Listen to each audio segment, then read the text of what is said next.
औज़ुबिल्लाहिमिनश्शैतानिर्रजीम बिस्मिल्लाहिर्रहमानिर्रहीम। अस्सलाम वालेकुम दोस्तों, पाकिस्तान की तारीख़ क्या है? इस्लाम से पहले की तारीख़ या बाद की तारीख़?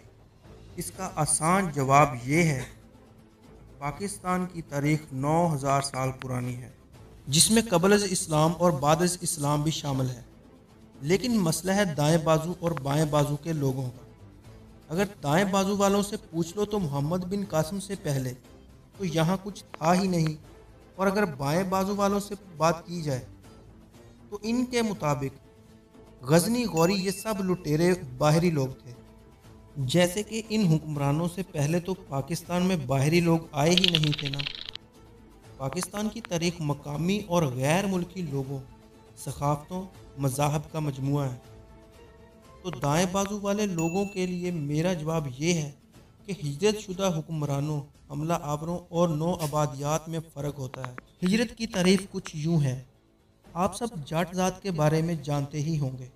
वो असल में सिंधी लोग थे, लेकिन 11वीं तक 13वीं सदी के दौरान वो पंजाब हिजरत कर गए थे और आज वो पंजाबियों की शनाख्त बन चुके हैं, क्योंकि वो मुकामी लोगों के साथ घुल मिल गए। हमला आवरों की तारीफ कुछ यूं है। महमूद गजनबी भारत के लिए एक हमला आवर था, क्योंकि इसने भारत पर बार बार हमला तो किया लेकिन वहां अपनी हुकूमत कायम नहीं की।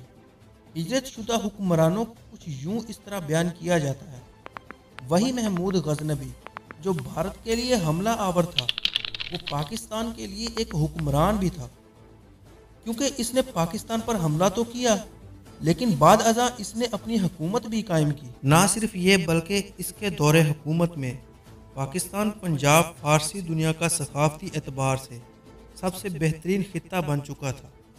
इसने लाहौर को अपना दारुल हुकूमत भी बनाया और फिर इसकी नस्ल यहीं आबाद रही।